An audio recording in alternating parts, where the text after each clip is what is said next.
William Harvey was born at Folkestone on the 1st of April 1578. He was educated at the King's School, Canterbury, and in 1593 went to Gonville and Caius College, Cambridge, where 4 years later, at the age of 19, he took his degree as Bachelor of Arts. After this, he turned to medicine, and in 1599 went to the University of Padua.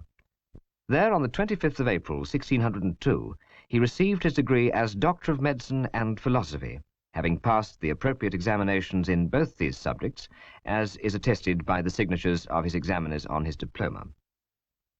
Having returned to London, Harvey was given a license to practice medicine by the College of Physicians, and in 1607 he was admitted as a fellow. 2 years later, he became physician to St. Bartholomew's Hospital. From then on, the whole of his professional life was spent as a practicing physician. In 1618, he was appointed one of the physicians to King James I, and his ties with the royal family became closer, particularly after the accession of Charles I in 1625. His investigations into the problems of the movement of the heart and blood and of the generation of animals were, throughout his life, the pursuit of his leisure hours. When Harvey began to study medicine, the opinion generally held on the movement of the blood came from the teaching of Galen, the Greek physician of the 2nd century AD. His writings covered all aspects of medical knowledge from anatomy to therapeutics, and over the centuries had acquired such authority that none dared to question the truth of his findings or opinions. According to Galen's opinion, the food passed into the stomach and intestines and underwent a process known as concoction, as a result of which the refined portion, chyle, was separated off and conveyed through the portal vein to the liver. There it underwent a further concoction and became venous blood. It was endowed with natural spirit, and so acquired the power of imparting life and nourishment to all parts of the body to which it was conveyed through the veins. The different parts of the body sucked up the nourishment brought to them. The venous blood ebbed back to the liver for fresh supplies, and a continuous movement of ebb and flow was believed to go on in the veins. From the liver, the vena cava brought the venous blood to the right ventricle of the heart. Some of it was expelled through the pulmonary artery into the lungs for their nourishment, while the remainder passed through porosities in the interventricular septum into the left ventricle. There it met the air which had passed through the lungs and travelled through the pulmonary vein into the left ventricle.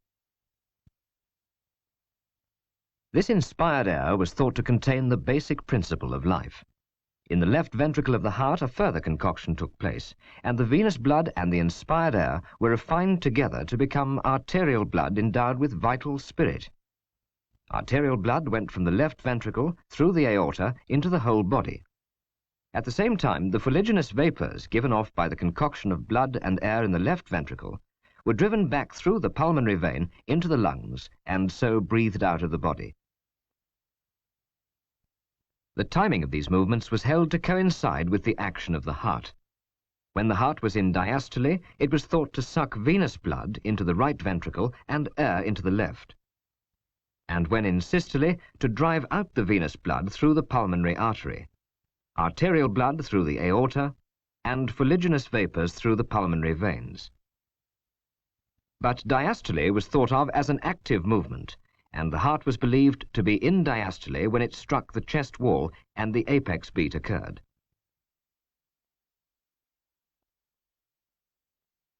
When Harvey went to Padua, the university had one of the best medical schools in Europe. One reason for its fame was the excellence of its teaching of anatomy, and this was due to the work of Andreas Vesalius and his successors. In 1540, when only 25, Vesalius was appointed lecturer in surgery and reader in anatomy, and in 1543 he published the first great treatise on the anatomy of the human body, De Humani Corporis Fabrica. Vesalius did not challenge Galen's opinion on the movement of the heart and blood, though he made it clear that he could find no pores penetrating the septum of the heart. Vesalius was succeeded by Realdus Columbus, whose one book, De Re Anatomica, was published after his death in 1559. He pointed out that the current opinion on the timing of the apex beat with the diastole was wrong, and that the active movement of the heart was in systole. He utterly denied the existence of pores in the interventricular septum and of the formation of fuliginous vapours in the left ventricle. Instead, he maintained that the blood left the right ventricle of the heart through the pulmonary artery, passed through the lungs, and entered the pulmonary vein, and so went into the left ventricle. He based his hypothesis on his understanding of the competence of the valves of the heart, and he proved it by the simple experiment of opening the pulmonary vein to see whether it contained air or blood. Hieronymus Fabricius of Aquapendente became lecturer in surgery and anatomy in Padua in 1565, and was still teaching when Harvey arrived. The building in which he taught is now the administrative centre of the university. It stands on the site of the ancient hostelry of Il Bo, the Ox, and contains the permanent anatomy theatre constructed in 1584. There Harvey certainly stood to watch demonstrations by Fabricius, who was an excellent teacher and popular with the students. Fabricius did not challenge the orthodox Galenic opinion on the movement of the heart and blood. He did not believe in the truth of Columbus's findings, but he did demonstrate the existence of valves in the veins. His treatise concerning them, De Venarum Osteolis, was published in 1603, after Harvey had left Padua. Fabricius believed that venous blood left the heart through the veins, and that the valves were placed in the veins to delay the blood and prevent the whole mass of it from slipping headlong down into the hands and feet. It may well be, as Harvey himself said many years later to Robert Boyle, that it was thinking about the manner of action of the valves of the veins that first gave him the idea that the blood might circulate. But no such idea had occurred to him in 1616, when for the first time he gave a full-scale public anatomy at the College of Physicians.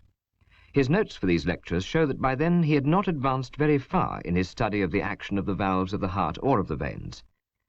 It is probable, therefore, that between 1619 and 1625 Harvey first formulated the hypothesis that the blood circulated, and in 1628 he published from Frankfurt his great work De Motu Cordis, an anatomical disputation concerning the movement of the heart and blood in living creatures, in which he set forth the experimental proofs of his hypothesis and the logical arguments which supported it.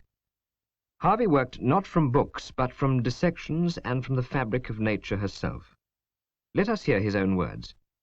When I first applied my mind to observation that I might find out the use of the motion of the heart, I straightway found it a thing hard to be attained and full of difficulty, so that I almost believed that it was known to God alone, and that by reason of the quickness of the motion, which in many creatures appeared and disappeared in the twinkling of an eye, like the passing of lightning.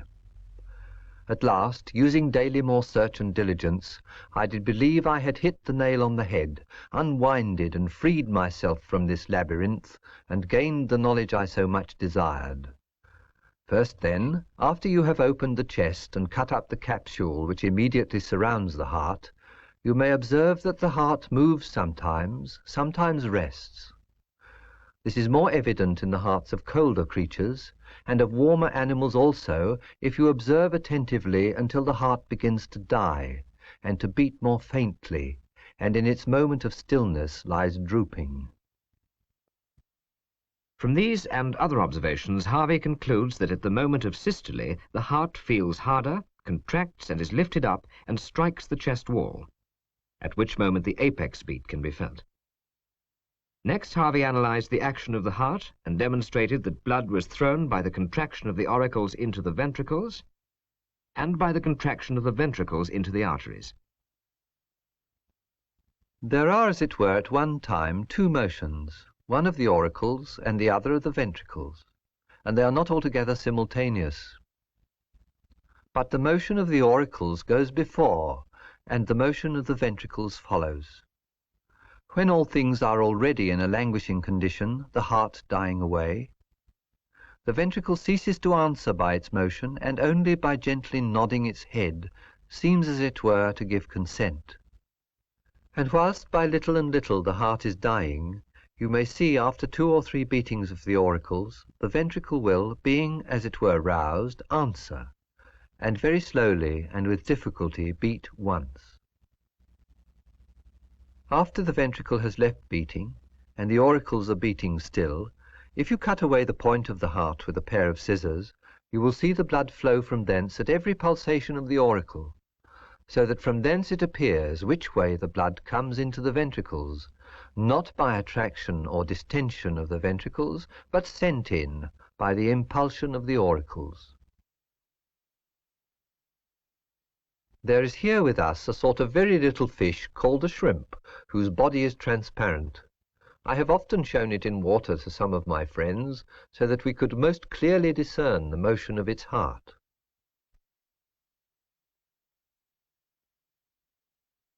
In a hen's egg, I showed the first beginning of the chick, like a little cloud, by putting the egg off which the shell was taken into water warm and clear.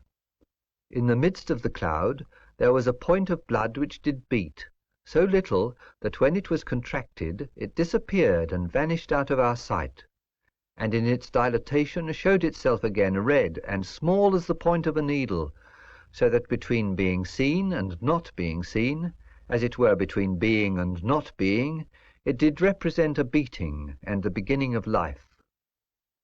To prove that the systole of the heart coincided with the diastole of the arteries, Harvey devised the following experiment. In fish, if you cut the vessel which leads from the heart to the gills, you will see the blood forcibly thrust out through the cut at the very moment that the heart is tensed and contracted.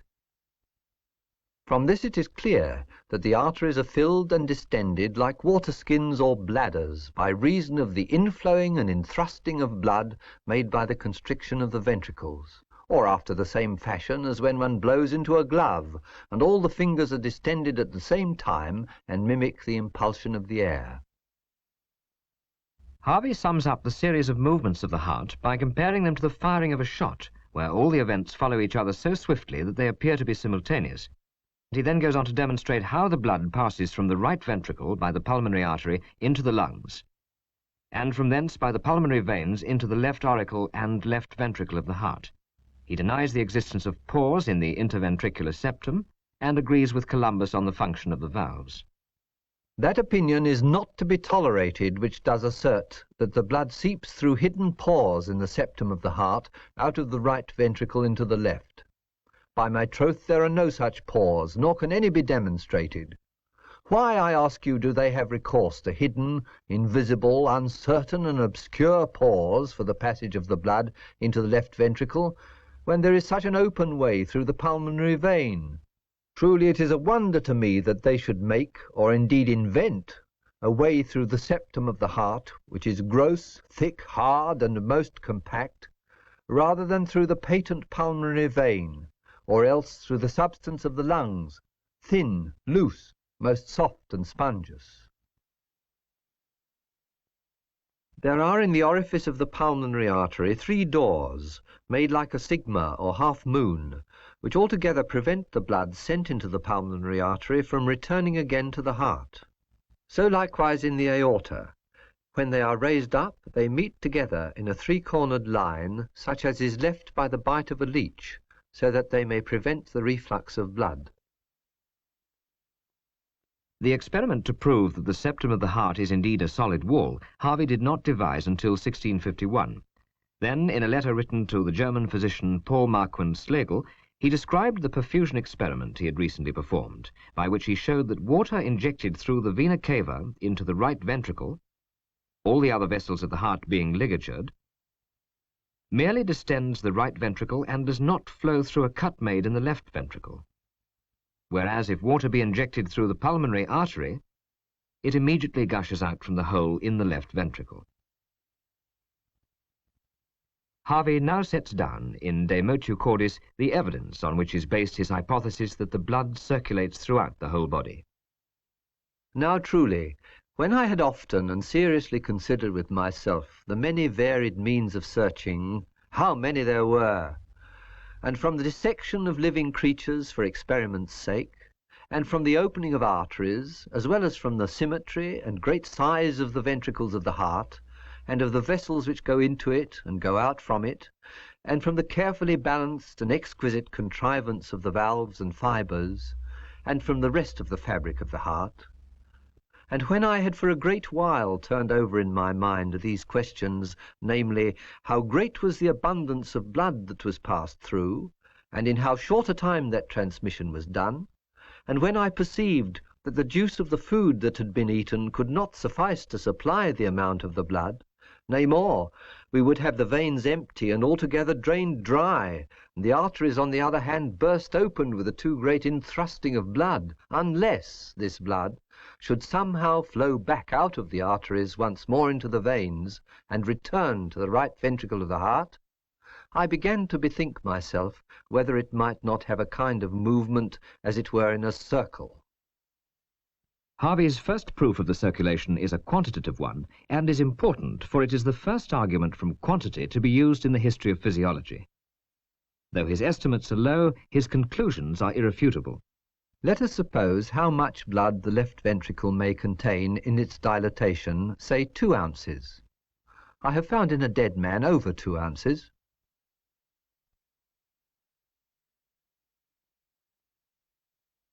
Let us suppose likewise how much less the heart may contain in its contraction, and from thence how much blood is thrust out into the aorta.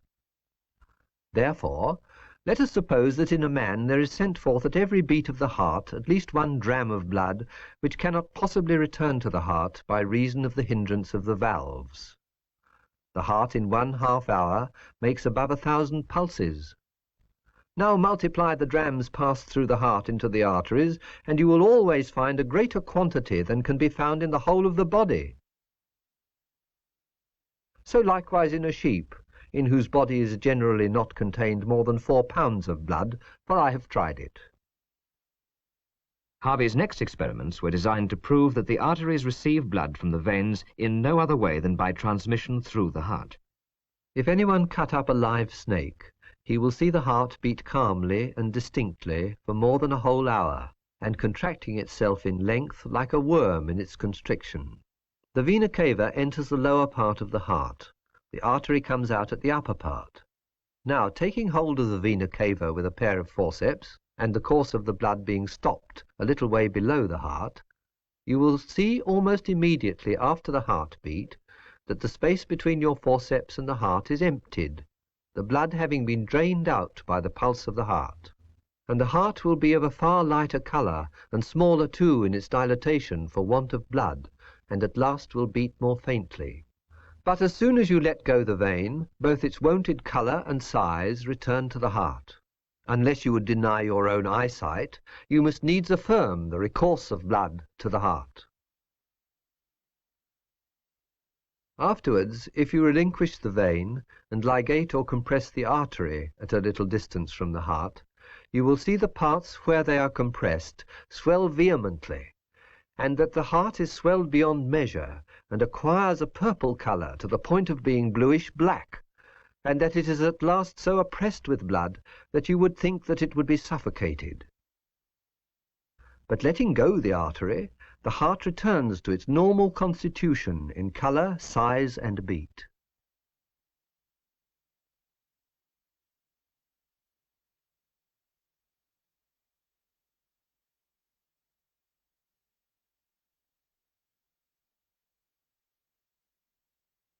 It now remained for Harvey to prove that the blood returned to the heart through the veins. The actual connections between arteries and veins he never saw, for no lens of sufficient power of magnification was then available.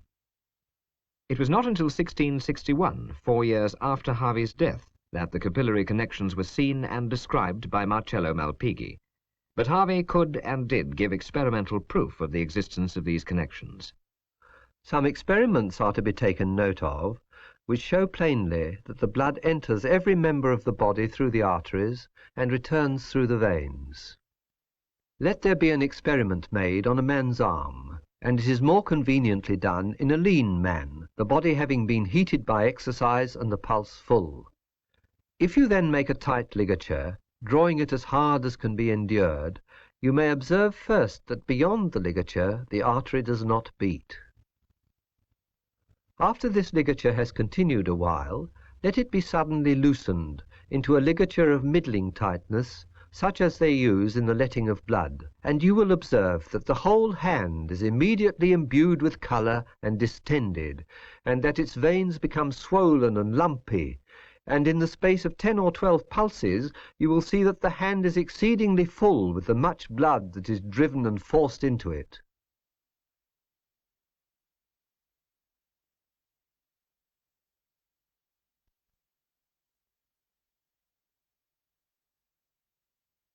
Another simple experiment to determine the direction of flow in the veins and arteries Harvey described in his second letter to Jean Riolan, written in 1648. Cutting of a vein, anybody may see the nearer part of it towards the heart let out no blood, but the further part pours it abundantly. Cutting an artery, but a little blood flows from the further part, but the nearer part shoots blood with a violent force as if it were out of a spout. The analogy of the action of the heart with that of a pump is not found in De Motu Cordis, and there is good reason to believe that it occurred to Harvey only after 1637, when he had seen a new kind of fire engine in use in London. In his letter to Riolan, he describes how blood spurts from a cut artery at every contraction of the heart, saying, "Just as water, by the force and impulsion of a fire engine, is driven aloft through pipes of lead, and we may observe and distinguish all the forcings of the engine in the flux of the water when it passes out, the order, beginning, increase, end, and vehemency of every stroke, even so it is with the blood from the orifice of a cut artery." To explain how the blood returns from the extremities to the heart through the veins, Harvey demonstrates the valves of the veins and their action. The most famous Hieronymus Fabricius of Aquapendente first described these membranous valves in the veins as exceedingly thin, raised portions of the inner coat of the veins, and shaped in the figure of a sigma or half-moon, but he did not understand their use. They are situated at diverse distances from one another, looking towards the roots of the veins, for the most part in pairs, facing each other, their tips touching, to prevent anything from slipping through from the root into the branches. I have often found that in dissecting, if, beginning from the root of the vein, I put a probe towards the small branches, it could not be further driven by reason of the hindrance of the valves. On the contrary, if I put the probe from the outer branches towards the root, it passed very easily, and the valves, like floodgates in rivers, were most easily pushed aside. These valves were solely made lest the blood should move from the greater veins into the lesser, that it should not go from the centre of the body to the extremities, but from the extremities to the centre. But that this truth may the more clearly shine forth, let the arm of a man be tied as if it were to let blood. There will appear at intervals certain little nodes or swellings. These nodes are made by the valves. If you draw down blood with your thumb or finger from beyond the valve and hold it thus, you will see that no blood can follow, the valves quite hindering it. If you retain the blood so drove down and the vein emptied, and with the other hand pressed downwards, the upper part of the vein being full, you shall find that by no means can the blood be forced or driven beyond the valve. But taking away the finger you first applied, you shall immediately see the vein filled again from below.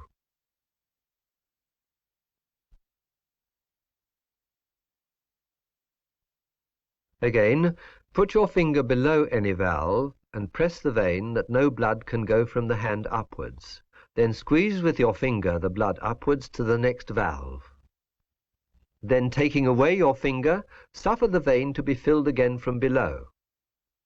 And then, pressing again with your finger in the same place, squeeze out the blood again upwards, and do this 1,000 times in a little space.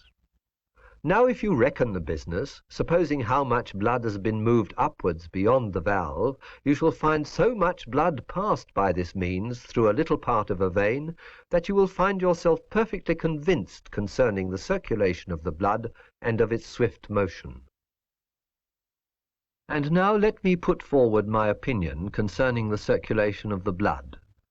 Seeing that it has been proved by logical arguments and ocular demonstrations that the blood passes through the lungs and heart by the pulse of the ventricles, and is driven and sent into the whole body, and there creeps into the veins and porosities of the flesh, and through the veins returns from the circumference to the centre, out of the tiny veins into the greater, and from thence into the vena cava and into the auricle of the heart, in so great abundance, with so great an outflowing and inflowing, from hence through the arteries thither, from thence through the veins hither back again, that it cannot be furnished by those things that we eat, and in far greater abundance than is necessary for nourishment, it must of necessity be concluded that the blood is driven into a round by a circular motion in living creatures, and that it moves perpetually, and that this is the action or function of the heart, which by pulsation it performs,